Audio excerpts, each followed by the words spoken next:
Hello everyone, অনেক আছে প্রতিদিন আমরা কিছু না কিছু ঘটনা ডায়েরিতে লিখি। তার মধ্যে অনেকেই বিখ্যাত হয়েছে ডায়েরি লেখার জন্য। তার মধ্যে সবচেয়ে বিখ্যাত অ্যানা ফ্র্যাঙ্ক, সে ডায়েরি লেখার জন্য খুবই বিখ্যাত। তার diary of a young girl. Wait আমি আজকে আর ইতিহাসে যাচ্ছি না, আমি আপনাদের জন্য নিয়ে আসছি মুভি রিভিউ। 2019 সালে বলিউডে মুক্তি পাওয়া একটা ছবি নোটবুক, সেটা অনেকেই দেখেছে, যারা মুভি লাভার অবশ্যই তারা দেখেছে। তো আজকে আমি আপনাদের জন্য সেই মুভিতে কি কি ঘটনা ঘটেছে সেগুলো আপনাদের সামনে তুলে ধরবো। মুভির শুরুতে দেখায় কাবির, যে মিলিটারিতে একজন অফিসার, সে পাহারা দেয় বর্ডারের কাছাকাছি। তো একটা ছেলে কি করলো, বর্ডার ক্রস করে তার পোষা প্রাণীটি নিতে এসেছে এবং সে কাবিরকে বন্দুক হাতে দেখে দৌড়াতে লাগলো। তো কাবির ও বাচ্চাটিকে রক্ষা করার জন্য দৌড়চ্ছে। দিন শেষে কি হলো, ছেলেটি একটা মাইনের তারে ছেলেটি একটা পা দিয়ে ফেললো এবং কি অগ্নিকাণ্ড ঘটলো এবং ছেলেটি মারা গেল। এই ঘটনা দেখে কাবির, আমাদের গল্পের হিরো, ফ্রাস্ট্রেশন হয়ে গেছে এবং সে তার চাকরিটা ছেড়ে দিল এবং সে একটা স্কুলে শিক্ষকতা জয়েন করলো। তো স্কুল, তো বুঝতে পারি স্কুলটা কিরকম, আর সেটা যদি একটা নদীর মাঝখানে, ভাবতে পারছেন কিরকম একটা অনুভূতি হবে।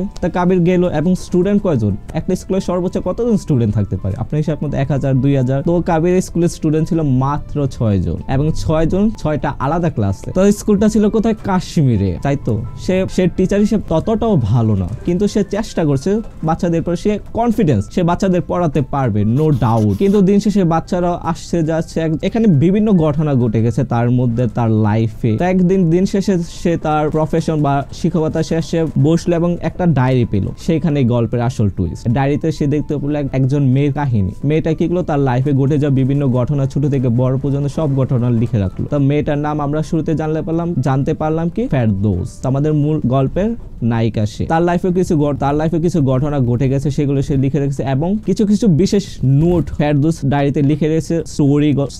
স্টোরি বলতে পারেন বা তার জীবন কাহিনী, সেগুলো বিভিন্ন কথা কাবির তার লাইফে ঘটছে এবং সেগুলো অ্যাপ্লাই করছে। কিভাবে সমস্যাগুলো সমাধান করতে হয় কাবির সেগুলো ফলো করছে। ডায়েরিতে লিখে রাখা কিছু ঘটনা কাবির তার নিজের লাইফে অ্যাপ্লাই করেছে। কিছু রুলস সে তার ফলো করছে কাবিরের লাইফে। তার মধ্যে সবচেয়ে বিখ্যাত স্ট্যাচু অফ রিভার। যাই হোক, ফেরদৌসের ডায়েরি পড়ে কি করলো কাবির, ফেরদৌসের প্রেমে পড়ে গেল। ওয়ান সাইডেড লাভ স্টোরি বলতে পারে। দিন শেষে ফেরদৌস এই স্কুলে আবার ফিরে আসলো। তার লাইফেও কিছু ঘটনা ঘটে গেছে এবং ফিরে আসলো এবং সেও একটা ডায়েরি পেল, কাবির তা লিখে গেছে ফেরদৌসের উদ্দেশ্যে। তো এইভাবে গল্পটা চলতে চলতে একসময় তাদের মিল হয় এবং মানে দুজনকে ভালোবেসে ফেলে, তাদের কাউকে না দেখে। এখানে বাচ্চাদের নিয়েও কিছু ঘটনা ঘটে থাকে তার বাবা মার মধ্যে এবং শিক্ষকের মধ্যে। এখানে আমরা একটা ছবির মূল জিনিস কিভাবে গান। তো এই ছবির সবগুলো গানই বিখ্যাত, বিশেষ করে সালমান খানের গাওয়া গানগুলো। আশা করি আপনাদের সবারই ভালো লাগবে এই ছবিটা, বিশেষ করে যারা মুভি লাভার। ধন্যবাদ সবাইকে।